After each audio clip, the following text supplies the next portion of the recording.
नाजरीन आदाब, आप देख रहे हैं INN चैनल। मैं हूं शेख अहमद अली। आज की खास बात में हम देखेंगे कई अहम कौमी और बैनुल अक़वामी खबरें। यूक्रेन पर रूस की बमबारी पीर के रोज यानी 5वें दिन भी जारी है। जंग खत्म करने के लिए दोनों मुल्क बेलारूस यूक्रेन बॉर्डर पर दोपहर 4 बजे से बातचीत कर रहे हैं। इस बीच यूनाइटेड नेशंस जनरल असेंबली की इमरजेंसी मीटिंग शुरू हो गई है। इसमें जंग खत्म करने के तरीके पर गौर किया जाएगा। दूसरी तरफ रूस ने यूरोप समेत दुनिया के 36 मुल्कों की एयरलाइन कंपनियों पर बैन लगा दी है। यूक्रेन पर 16 घंटे में कब्जा करने का ख्वाब तबाह होते देख अब रूसी सदर व्लादिमीर पुतिन ने आइटमी हथियारों के इस्तेमाल का खौफनाक प्लान बनाया है। रूस की मीडिया एजेंसी स्पुतनिक ने इसकी तस्दीक की है। आइटमी कमांड वाली यूनिट की छुट्टियां रद्द कर दी गई हैं और उन्हें हमले की तैयारी करने के अहकाम दिए गए हैं। डिफेंस मिनिस्टर सरगोई शोइगु ने पीर की दोपहर पुतिन को हमले के प्लान के बारे में पूरी जानकारी दी। तमाम न्यूक्लियर मिसाइलें फायरिंग मोड पर डाल दी गई हैं। अमेरिका और यूरोप के अलावा कई मुल्क रूस पर फ्लाइट बैन लगा चुके हैं। पीर की रात रूस ने इसका जवाब दिया और 36 मुल्कों पर फ्लाइट बैन लगा दिया। इनमें कनाडा और यूरोप के मुल्क हैं। इसका असर यह होगा कि अब इन मुल्कों की फ्लाइट्स को एशिया के रास्ते यूरोप पहुंचना होगा। Сторону. Может, что-то упало и यूक्रेन में फंसे हिंदुस्तानी तलबा को निकालने के लिए वज़ीर आज़म नरेंद्र मोदी ने एक खास मीटिंग की। इसके मुताबिक 4 वज़रा को यूक्रेन बॉर्डर से लगे 5 मुल्कों में भेजा जाएगा। शुरुआती जानकारी के मुताबिक हरदीप सिंह पुरी को हंगरी, किरण रिजिजू को स्लोवाकिया, ज्योतिरादित्य सिंधिया को रोमानिया और माल्डोवा, जनरल वीके सिंह को पोलैंड भेजा जाएगा। मरकजी हुकूमत ने फंसे हिंदुस्तानी तलबा को निकालने के लिए एक ऑप्शनल ट्रेन रूट भी आइडेंटिफाई की है। ये रूट वेस्टर्न यूक्रेन के उझहोरोड से हंगरी की दारुल-हुकूमत बुडापेस्ट तक जाती है। इस मीटिंग के बाद मरकजी वजीर जनरल वीके सिंह ने यूक्रेन में फंसे हिंदुस्तानी शहरियों और उनके अफराद खानदान को भरोसा दिलाते हुए कहा कि भले ही आप मार्च में फंसे हों तो भी हम आपकी मदद करेंगे। उन्होंने कहा कि मोदी की क़यादत वाली मरकजी हुकूमत की यही सोच है। वज़ीर आज़म काफ़ी दूरंदेशी से काम करें, यही वजह है कि उन्होंने हिंदुस्तान के 4 वज़रा को यूक्रेन की सरहद से लगे मुल्कों में भेजने का फैसला लिया है। यूक्रेन में फंसे हिंदुस्तानियों को सही सलामत निकालने की मुहिम के तहत 240 लोगों को लेकर हंगरी के दारुल-हुकूमत बुडापेस्ट से छठी परवाज पीर को दिल्ली के लिए रवाना हुई। वज़ीर ख़ारजा एस जयशंकर ने अपने ट्वीट में कहा कि बुडापेस्ट से 240 हिंदुस्तानी शहरियों को लेकर छठी परवाज दिल्ली के लिए रवाना हो चुकी है। इससे पहले रोमानिया के दारुल-हुकूमत बुखारेस्ट से 249 यूक्रेन से निकाले गए हिंदुस्तानी शहरियों को लेकर 5वीं परवाज आज दिल्ली पहुंची। अब तक 5 परवाजें करीब 1000 से ज़्यादा हिंदुस्तानियों को यूक्रेन से निकाल चुकी है। उनमें से 4 परवाजें दिल्ली और 1 परवाज मुंबई में उतरी है। इस दौरान यूक्रेन और रूस के दरमियान जारी लड़ाई में हर रोज खराब होते हुए हालात के दरमियान वहां फंसे हिंदुस्तानी तलबा को महफूज निकालने के काम में तालमेल के लिए हुकूमत ने 4 मरकजी वज़रा को यूक्रेन के पड़ोसी मुल्कों में भेजने का फैसला किया है। भारत माता की वंदे वंदे वंदे। Schedule yesterday, you saw that. We are adding to that based on demand. Demand means whenever students are there. At this moment, just to share information, over the next 24 hours, 3 more flights are scheduled. Okay. 2 of these flights will be from Bucharest. Okay. So out of the 3, 2 from Bucharest, 1 to Delhi, 1 to Mumbai. So Bucharest, Delhi, and Bucharest, Mumbai, and 1 from Budapest to Delhi. So that's the next 24 hours. I don't want Ukraine में रूस के हमले से हालात बिगड़ते जा रहे हैं। हजारों हिंदुस्तानी अभी भी यूक्रेन के कई शहरों में फंसे हुए हैं। इस बीच कीव से राहत की खबर आई है। वहां कर्फ्यू हटते ही स्पेशल ट्रेन शुरू की गई है। इससे वहां बंकरों में 3 दिन से फंसे तुलबा बॉर्डर की जानिब रवाना हुए हैं। उधर रोमानिया बॉर्डर पर कुछ स्टूडेंट्स को खुले आसमान में 2 दिन बिताने पड़े। इंडियन एम्बेसी ने पीर के रोज नई एडवाइजरी जारी की है। इसमें कहा गया है कि कीव में कर्फ्यू हट गया है। यूक्रेन हुकूमत ने स्पेशल ट्रेनें शुरू कर दी हैं। फंसे हुए हिंदुस्तानी ट्रेनों से वेस्ट की तरफ आगे निकले।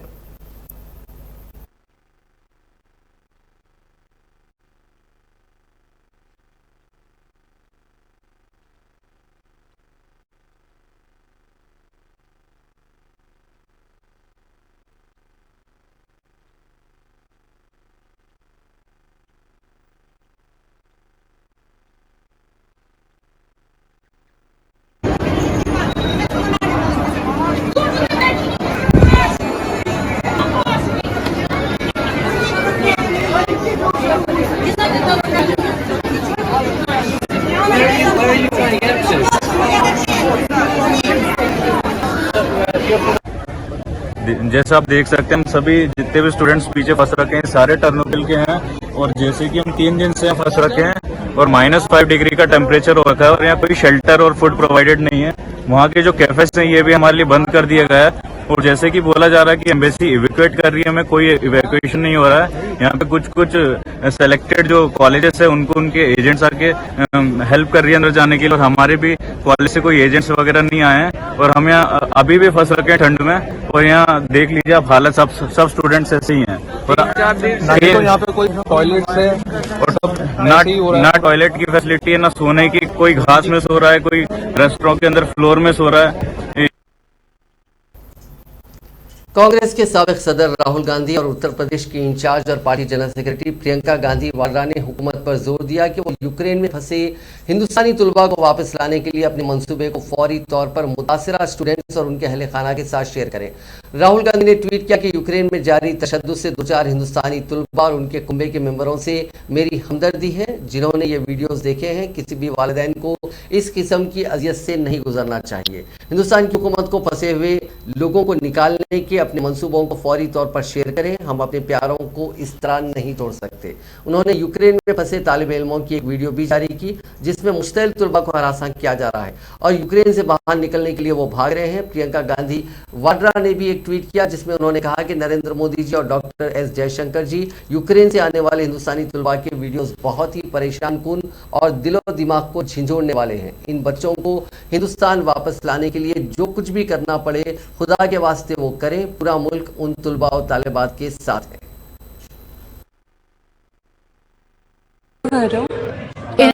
इंडियन एम्बेसी में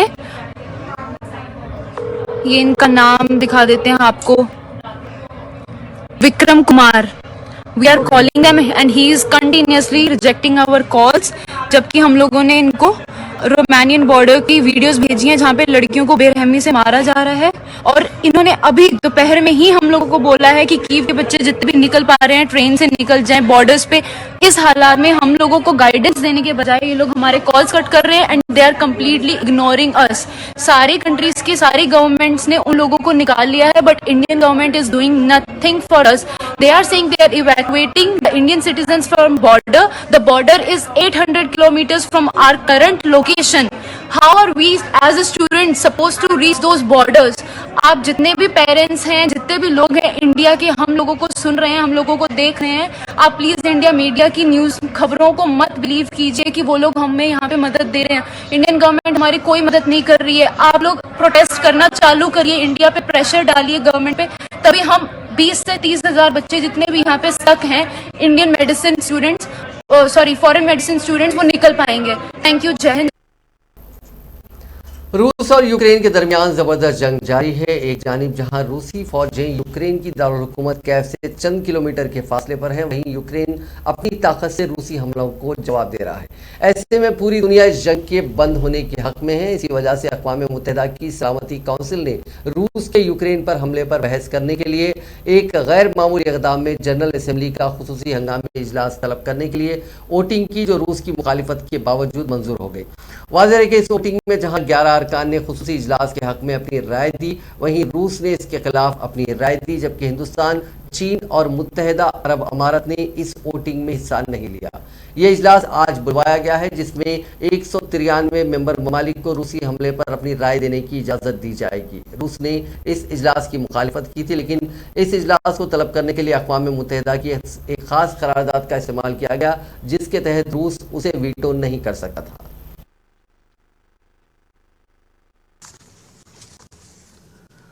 Mr. President, it is regrettable that the situation in Ukraine has worsened further since the Council last convened on this matter. We reiterate our call for immediate cessation of violence and an end to all hostilities. There is no other choice but to return back to the path of diplomacy and dialogue.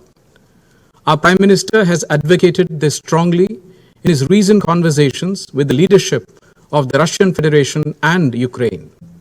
In this regard, we welcome today's announcement by both sides to hold talks at the Belarus border.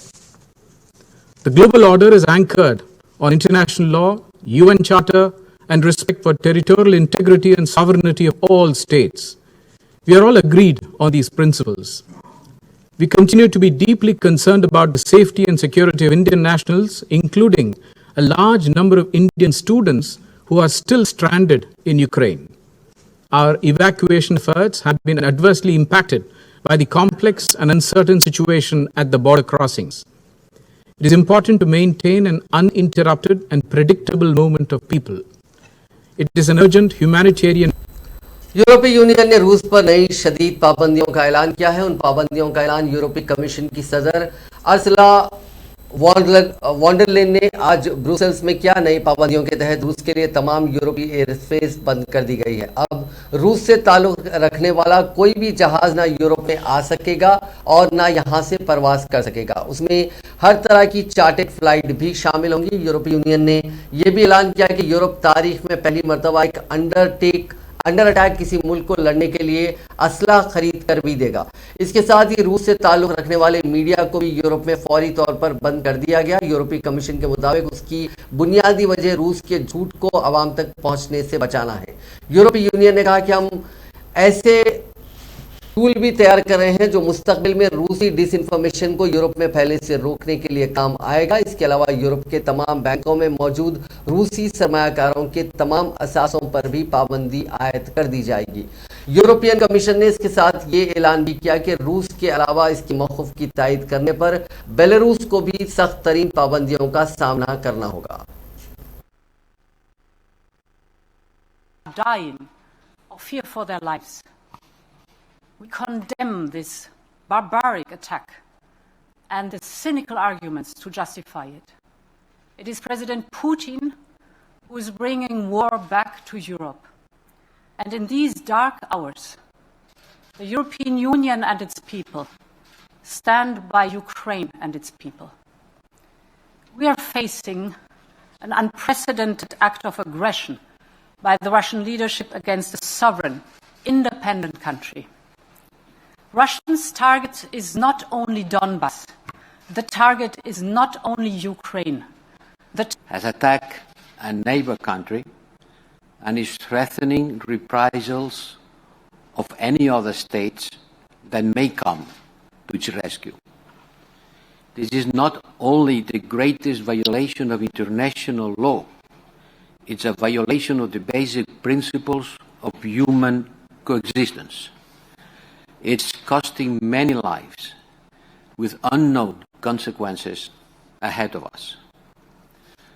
The European Union will respond in the strongest possible terms. President of the European Ukraine का वफद पीर को अमन मुज़ाकरात के लिए जैसे ही Belarus की सरहद पर पहुंचा, Ukraine के सदर और वजीर आजम ने यूरोपीय यूनियन से यूक्रेन को उसकी रुकनियत देने की अपील की। कैफ इंडिपेंडेंट की एक रिपोर्ट के मुताबिक सदर व्लादिमीर ज़ेलेंस्की ने वीडियो खिताब में कहा कि उन्होंने एक नए खुसूसी अमल के तहत यूक्रेन को फौरी तौर पर यूरोपीय यूनियन में शामिल करने के लिए कहा। यूक्रेन के वज़ीर आज़म डेंस शिम्बियाल ने ट्वीट करके कहा कि यूक्रेन के लोग तवील अरसे से साबित कर रहे हैं कि वो यूरोपीय बरादरी का अटूट हिस्सा है। मॉस्को के हमले के 5वें दिन रूस के साथ अमन मुज़ाकरात के लिए यूक्रेन का एक वफद पीर को बेलारूस की सरहद पर पहुंचा। वफद की क़यादत वज़ीर दिफा ओलेस्की रेज़नकोव और एमपी डेविड अराकामिया कर रहे हैं, जो ज़ेलेंस्की के पार्टी के रहनुमा हैं। यूक्रेन की मुसल्लह अफ़वाज के जनरल स्टाफ ने अपने ऑफिशियल फेसबुक पेज पर बताया कि मुज़ाकरात का बुनियादी मौजू फौरी जंगबंदी और यूक्रेन से रूसी फौजियों का इनखला है। वफद में यूक्रेन के सदर के दफ्तर के सरबराह के मुशीर मिखाइलो पोडियोलाक और दीगर अफसरान इस वफद में हैं। इस वफद की बातचीत इस न्यूज़ बुलेटिन की रिकॉर्डिंग तक भी जारी थी और ये तवक्को की जा रही है कि इस बातचीत का कोई ना कोई हल जरूर निकलेगा।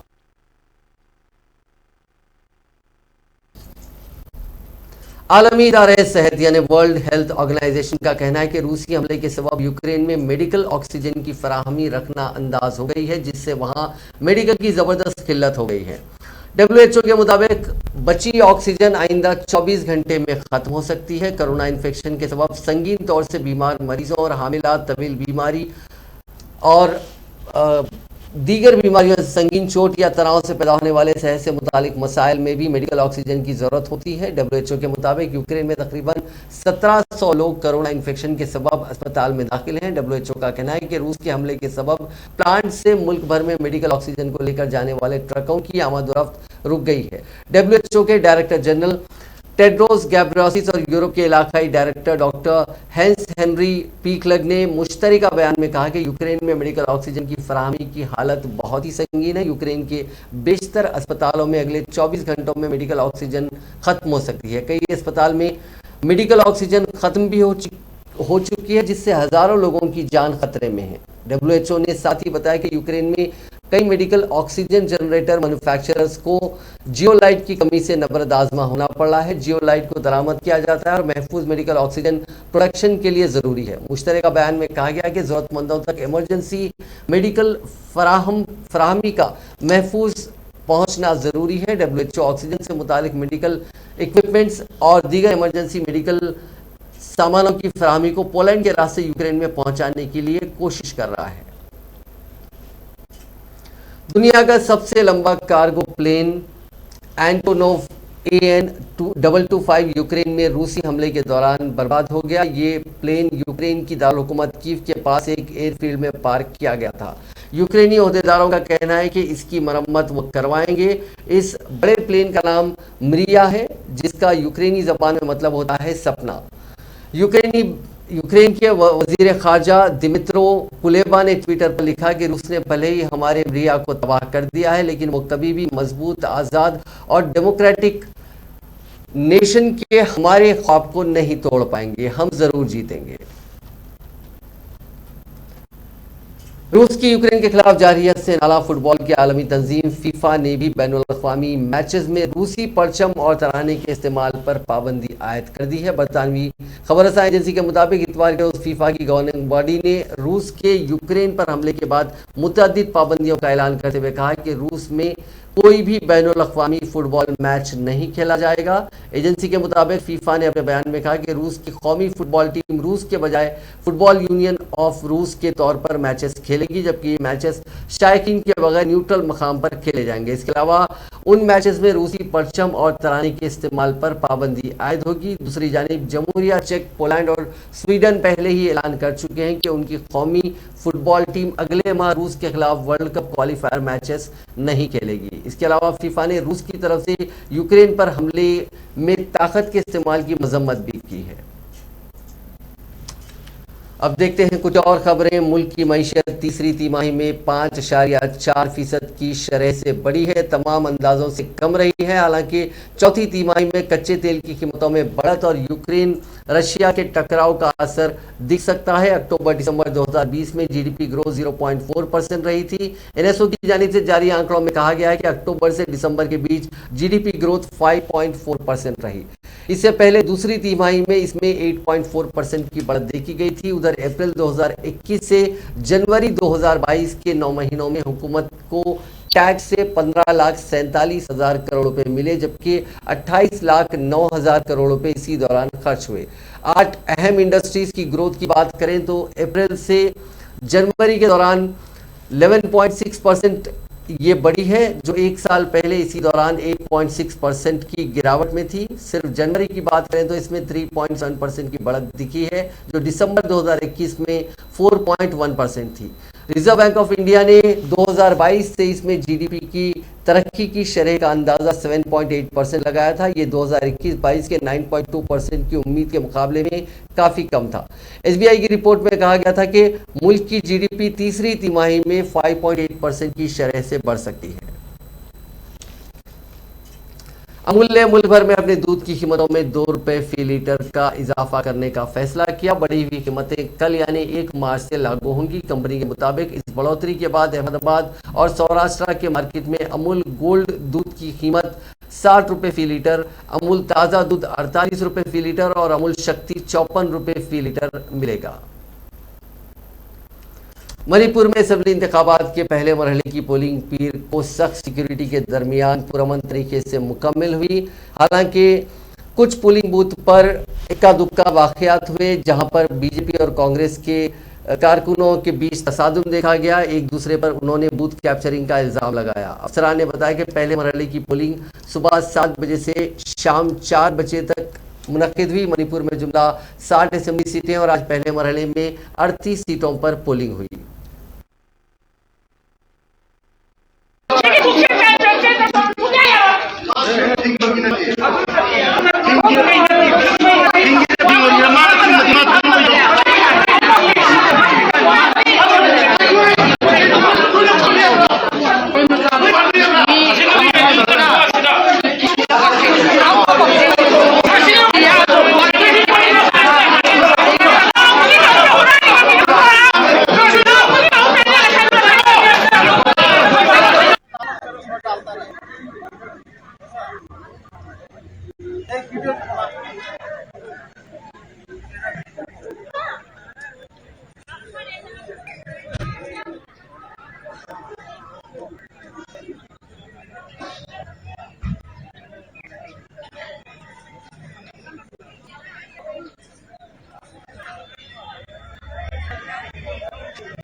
वज़ीर-ए-आज़म नरेंद्र मोदी ने आज इंतजामी अफसरान से कहा कि आम बजट में गति शक्ति मुहिम को तेजी से नाफिज करें ताकि उन बुनियादी ढांचे की तरक्की के साथ साथ मुल्क की मईशत को रफ्तार देने वाला इकोसिस्टम तैयार हो सके। नरेंद्र मोदी ने पोस्ट बजट वेबिनार में ओहदेदारों से खिताब करते हुए कहा कि इस साल के बजट ने 21वीं सदी के हिंदुस्तान की तरक्की की रफ्तार तय कर दी है। इंफ्रास्ट्रक्चर पर मबनी तरक्की की ये सिमत हमारी मईशत की ताकत में गैर मामूली इजाफा करेगी।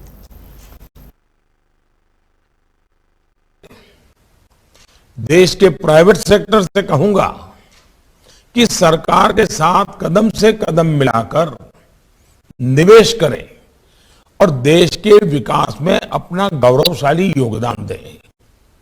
फ्रेंड्स, आपको ये भी पता है कि पीएम गति शक्ति नेशनल मास्टर प्लान में अब 400 से अधिक डेटा लेयर उपलब्ध है। इससे न केवल एग्जिस्टिंग और प्लांट इंफ्रास्ट्रक्चर की जानकारी मिलती है, बल्कि इसमें forest land, available industrial estate जैसी इंफॉर्मेशन भी है। मेरा सुझाव है कि इसका उपयोग प्राइवेट सेक्टर अपनी प्लानिंग के लिए ज्यादा से ज्यादा करें। नेशनल मास्टर प्लान पर सभी जरूरी सूचनाएं एक सिंगल प्लेटफॉर्म पर उपलब्ध हो रही हैं, जिससे प्रोजेक्ट अलाइनमेंट और विभिन्न प्रकार के क्लियरेंस डीपीआर स्टेज पर ही प्राप्त करना संभव हो सकेगा। ये आपके कंप्लायंस बर्डन को कम करने में भी मदद होगा। मैं राज्य सरकारों से भी कहूंगा कि वो अपने प्रोजेक्ट और इकोनॉमिक जोन्स की स्थापना करते हुए पीएम गति शक्ति नेशनल मास्टर प्लान को भी आधार बनाएं। साथियों, आज भी भारत में लॉजिस्टिक कॉस्ट जीडीपी का 13 से 14% तक मानी जाती है। ये अन्य देशों की तुलना में अधिक है। इंफ्रास्ट्रक्चर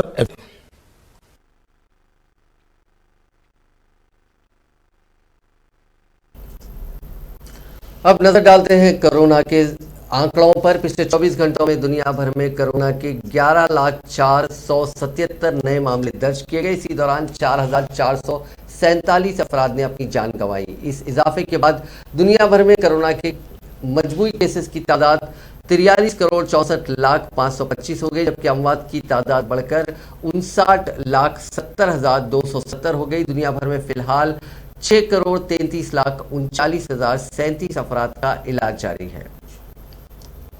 हिंदुस्तान में कोरोना वायरस इन्फेक्शन की तीसरी लहर के कम होते हुए खतरे के दरमियान पिछले 24 घंटों के दौरान नए मामलों के मुकाबले सेहतयाब होने वालों की तादाद ज्यादा दर्ज की गई और इन्फेक्शन से मरने वालों की तादाद में भी कमी आई है। हिंदुस्तान में पिछले 24 घंटों में कोरोना वायरस इन्फेक्शन से 119 मरीजों ने दम तोड़ा और उसी के साथ अब तक वबा की जद में आकर मरने वालों की तादाद 5,13,843 हो गई। इसी दौरान 8,013 नए मामले सामने आए, जिन्हें शामिल करते हुए कल मामलों की तादाद 4,29,24,130 हो गई है। दुनिया में कोरोना इन्फेक्शन को रोकने के लिए तरह तरह की वैक्सीन का इस्तेमाल किया जा रहा है। इसी राह पर चलते हुए कनाडा हुकूमत ने दुनिया की पहली प्लांट बेस्ड वैक्सीन को मंजूरी दी है। इसका नाम कोविफेंस है। इसे कनाडा की क्यूबेक सिटी में ही तैयार किया गया है। कोविफेंस वैक्सीन कनाडा में बनाई गई कोरोना की पहली वैक्सीन है। इसे क्यूबेक सिटी में वाक़ई Mitsubishi chemical and Philip Morris के बायोफार्मा कंपनी में तैयार किया गया है। इसके साथ ही ये दुनिया की पहली ऐसी कोरोना वैक्सीन बन गई है जिसे प्लांट बेस्ड प्रोटीन से तैयार किया गया है। फिलहाल कनाडा में इसे 18 से 64 साल की उम्र के लोगों को लगाया जाएगा। हुकूमत के मुताबिक 18 साल से कम और 64 साल से ज्यादा उम्र के लोगों पर वैक्सीन के असर को जानने के लिए रिसर्च अभी जारी है। रणजी ट्रॉफी में बड़ौदा के लिए खेलने वाले विष्णु सोलंकी पर दुखों का पहाड़ टूट पड़ा है। इस खिलाड़ी की हाल ही में बच्ची की मौत के बाद अब वालिद का भी इंतकाल हो गया है। वो भुवनेश्वर में चंडीगढ़ के खिलाफ रणजी ट्रॉफी खेल रहे थे। इस बारे में जब उन्हें पता चला तो उन्होंने अपने घर वालों से कहा कि वो मैच के बाद वालिद की आखिरी रसूमात में शामिल होंगे, लेकिन देर होने की वजह से उनके वालिद की आखिरी रसूमात अदा कर दी गई। विष्णु इस दौरान वीडियो कॉल पर थे। बड़ौदा टीम के मैनेजर ने विष्णु को उनके वालिद के इंतकाल की खबर दी थी। इंडियन एक्सप्रेस की खबर के मुताबिक विष्णु ने वीडियो कॉल पर ड्रेसिंग रूम के कोने में बैठकर अपने वालिद की आखिरी रसूमात देखी। तेलंगाना की बॉक्सर निखत जरीन के लिए हर मुकाबला मायने रखता है और अब वो साल 2024 में होने वाले पेरिस ओलंपिक पर नजर रखी हुई हैं। उन्होंने जारी साल के सीजन की शुरुआत बल्गेरिया के सोफिया में मुनक्किदा 52 किलोग्राम के ज़मरे में कामयाबी के साथ की। उन्होंने यूक्रेन की टेटिया को साबिक वर्ल्ड चैंपियनशिप ब्रॉन्ज मेडलिस्ट को फाइनल मुकाबले में 1-4 से शिकस्त दी थी। कबल से सेमीफाइनल मुकाबले में जरीन ने टोक्यो ओलंपिक्स की सिल्वर मेडलिस्ट तुर्की की काइग्रो ग्लोबनास को शिकस्त दी थी। अपनी कामयाबी पर मसरूर जरीन ने कहा कि बड़ी शख्सियत के खिलाफ उन्हें जीतना होगा और हर टूर्नामेंट में अपने आप को साबित करना होगा। बड़े मुकाबलों से उनके पास मेडल्स नहीं आए हैं और कामयाबी ही पेरिस में होने वाले ओलंपिक्स में जाने का वाहिद रास्ता है।